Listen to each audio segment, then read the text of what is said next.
channel. Halo Idren, welcome to my YouTube channel. Hai teman-teman semua, kembali lagi dengan saya Eni di sini. Selamat datang kembali lagi di YouTube channel saya. Hai teman-teman semua, apa kabar kalian semuanya? Semoga kalian semua baik-baik saja dan saya di sini juga baik-baik saja. Oke teman-teman, jadi saya mau bikin video tentang vaksin. Jadi teman-teman, beberapa hari yang lalu saya sudah melakukan vaksin corona.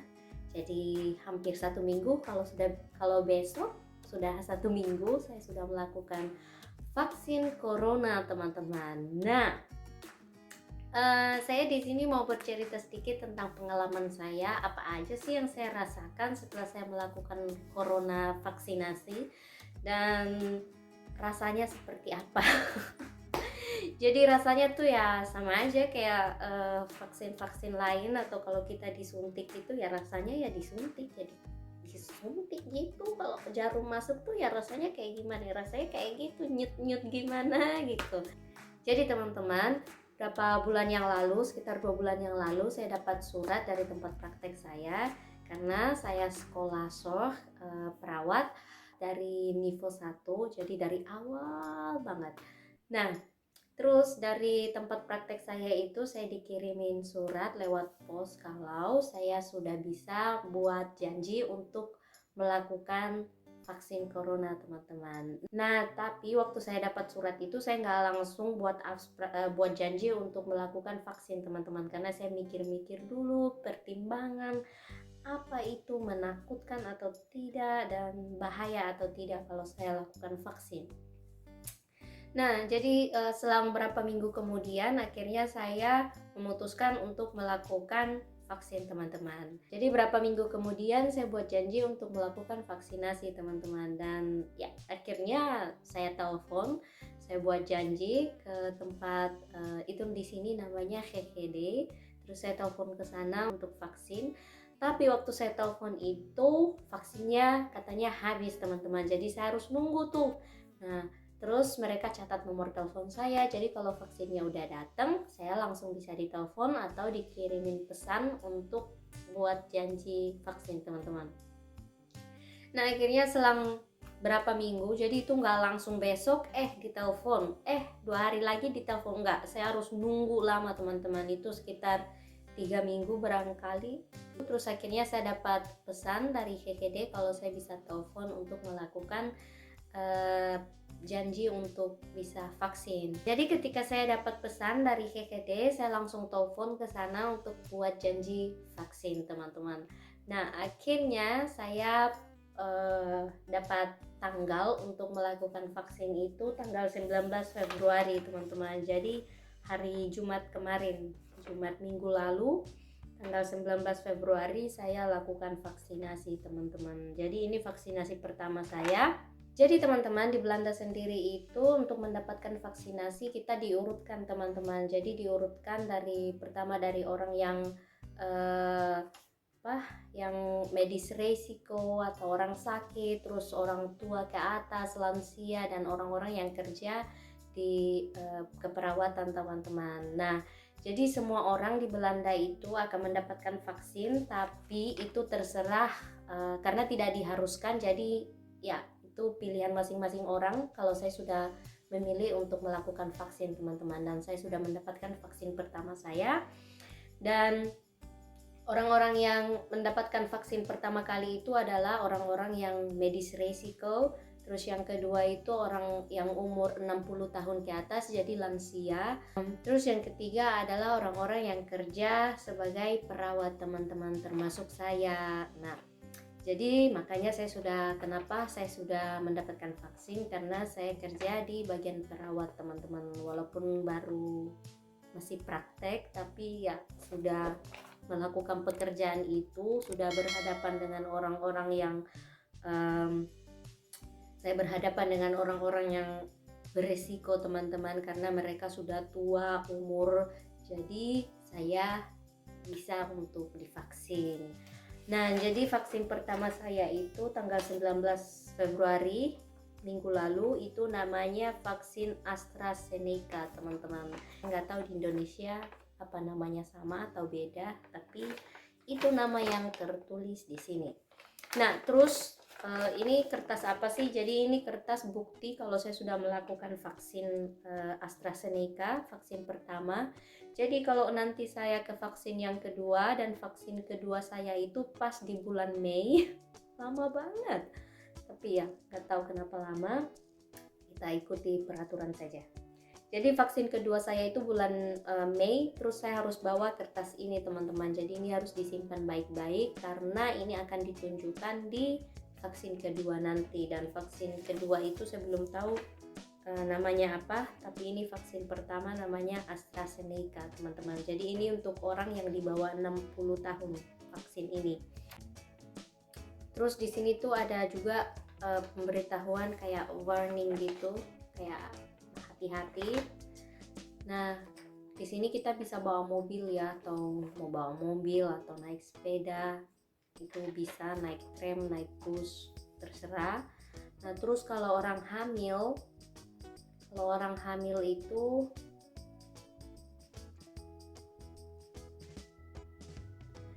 jadi teman-teman, kalau untuk orang hamil itu nggak disarankan untuk melakukan vaksin karena itu belum diketemukan apa itu aman untuk bayi atau tidak teman-teman. Jadi disarankan setelah hamil, setelah melahirkan baru bisa untuk melakukan vaksin teman-teman.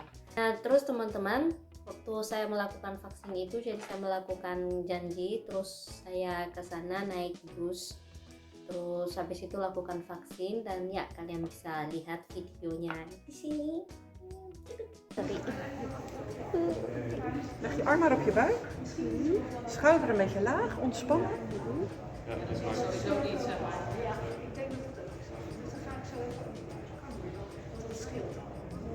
Ik heb even een duim omhoog. Hij zit erin hoor. Dit was het. Dat was het? Ja. Klaar. Dankjewel. Ja, graag gedaan. Oke, dankjewel. Nah, oke teman-teman, jadi itu tadi video vaksinasi saya. Jadi itu waktu tanggal 19 Februari. Nah, waktu saya sudah melakukan vaksin itu teman-teman, saya harus duduk di ruangan sebelah sekitar 15 menit untuk kayak kalau misalnya ada efek samping begitu atau ada apa-apa begitu, jadi bisa langsung ditangani, mungkin begitu teman-teman. Waktu saya sudah menunggu selama 15 menit itu, saya akan mendapatkan kertas yang seperti ini teman-teman. Kertas ini bukti kalau saya sudah melakukan vaksin pertama namanya AstraZeneca. Terus saya harus bawa kertas ini ke vaksin kedua nanti di bulan Mei teman-teman. Jadi teman-teman, waktu saya menunggu selama 15 menit itu nggak ada efek samping sama sekali, dan saya rasa setiap orang itu punya efek samping yang berbeda-beda teman-teman. Nah akhirnya waktu saya selesai vaksin itu, saya memutuskan untuk ke tempat kerja teman-teman, karena ya saya rasa ya aman, saya nggak ada efek samping sama sekali. Jadi saya memutuskan untuk bekerja teman-teman setelah itu. Jadi saya langsung berangkat ke tempat praktek saya. Nah bodohnya saya, harusnya saya pulang 1 hari itu harus di rumah teman-teman. Maksudnya setelah vaksin itu ya pulang ke rumah gitu, karena efek sampingnya tuh kita nggak tahu kapan datangnya, mungkin setelah 1 jam, 2 jam, 3 jam begitu teman-teman. Bahkan ada orang setelah 6 jam.